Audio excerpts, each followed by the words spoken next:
గౌరవ ముఖ్యమంత్రి నారా చంద్రబాబు నాయుడు గారు ఇచ్చినటువంటి ఆదేశాలతో ఈరోజు ఎవరైతే బాధితులు ఉన్నారో వాళ్ళందరినీ కూడా పరామర్శించి వాళ్ళ సాధక బాధలు, కష్టాలు, ఇబ్బందులు కూడా తెలుసుకొని ఈరోజు ప్రభుత్వం యుద్ధ ప్రాతిపదికన మీకు ఏదైతే సాయం అందిస్తున్నారో అంటే ఏదైతే ప్రతి కుటుంబానికి కూడా 25 కేజీల బియ్యం, కందిపప్పు, ఆయిల్ ప్యాకెట్, ఇటువంటి నిత్యావసర సరుకులు ఇవన్నీ కూడా సక్రమంగా మీకు అందుతున్నాయా లేదా, మీకు భోజన వసతి అంతా కూడా సక్రమంగా రుచికరంగా ఉంటుందా లేదా, అదేవిధంగా టాయిలెట్స్ కానీ త్రాగునీరు సమస్యలు వంటి ఏవైతే ఉన్నాయి, అదేవిధంగా శానిటేషన్ సమస్య ఎట్లా ఉంది, వీటన్నిటినీ కూడా క్షేత్రస్థాయిలో పరిశీలించమని, అదేవిధంగా ఏదైతే మీకు ఇంకా ఇతరత్రా ఉండేటువంటి సమస్యలు ఏవైతే ఉన్నాయో వాటి పరిష్కారానికి కూడా తగినటువంటి సూచనలు ఆ ప్రభుత్వానికి అందించాలనే ఉద్దేశంతో ఈరోజు మరి మంత్రుల బృందాన్ని పర్యటించమని కోరగా ఈరోజు మీ దగ్గర రావడం జరిగిందని. ఏదైతే ఇక్కడ R&R కాలనీ ఉంది, ఆ రోజు చంద్రబాబు నాయుడు గారి హయాంలో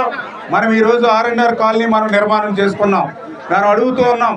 గత వైఎస్ఆర్సీపీ ప్రభుత్వం 5 సంవత్సరాల్లో మరి R&Rకి సంబంధించి కాలనీకి ఒక్క అరబస్తా సిమెంట్ కానీ ఒక్క రూపాయి కానీ ఖర్చు పెట్టినటువంటి పాపాన పోలా. ఈ రాష్ట్రం కోసం, రైతుల కోసం ఈరోజు త్యాగం చేసినటువంటి నిర్వాసితులు ఎవరైతే ఉన్నారో వాళ్ళని ఆదుకోవడం అనేది ఎన్డీఏ ప్రభుత్వం మా యొక్క ప్రధానమైనటువంటి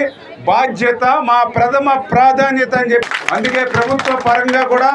ఏదైతే ఈ యొక్క కాంటూర్లో ఎప్పుడైతే ఈ యొక్క ముంపుకు గురి అయ్యేటువంటి ప్రాంతం ఏదైతే ఉందో వాళ్ళందరికీ కూడా త్వరితగతిన R&R ప్యాకేజ్ ఇచ్చి సురక్షితంగా శాశ్వతమైనటువంటి ఇల్లుని నిర్మాణం చేసి అందులో అప్పచెప్పేటువంటి బాధ్యత మా ఎన్డీఏ ప్రభుత్వం కూడా తీసుకుంటామనే విషయాన్ని కూడా ఈ సందర్భంగా తెలియజేసుకుంటూ, గత ప్రభుత్వంలో 2,000 రూపాయలు ఇస్తామని చెప్పి ఆ 2,000 రూపాయలు కూడా కుటుంబంలో ఒక్కరే ఉంటే ఒక్కరికే 1,000 రూపాయలు ఇచ్చినటువంటి పరిస్థితి ఉంది. మేము కూడా ఆ రోజు ప్రశ్నించాం, ఫ్యామిలీ అంటే ఫ్యామిలీయే, మీరు ఒకరుంటే 1,000 రూపాయలు ఇస్తే మరి ఆ కుటుంబంలో నలుగురు ఉన్నారు, 4,000 ఇస్తారా అంటే లేదనేవారు. అందుకే ఈరోజు కలెక్టర్ గారు కూడా చెప్పడం జరిగింది, ప్రతి కుటుంబానికి కూడా 3,000 రూపాయలు ఒక్క రూపాయి కూడా తగ్గకుండా మీ చేతుల్లో పెట్టాలి. ఏదైతే మీకు నష్టం వస్తే ఈరోజు మంత్రులకి ఈ రోజు రావడం కాదు, వారం రోజుల క్రితమే భద్రాచలంలో వస్తున్నటువంటి వరద నీటిని లెక్కించి భద్రాచలం నుండి మళ్ళీ 24 గంటలు 30 గంటల్లో ఏదైతే పోలవరానికి వరద వస్తుందో లెక్కించి,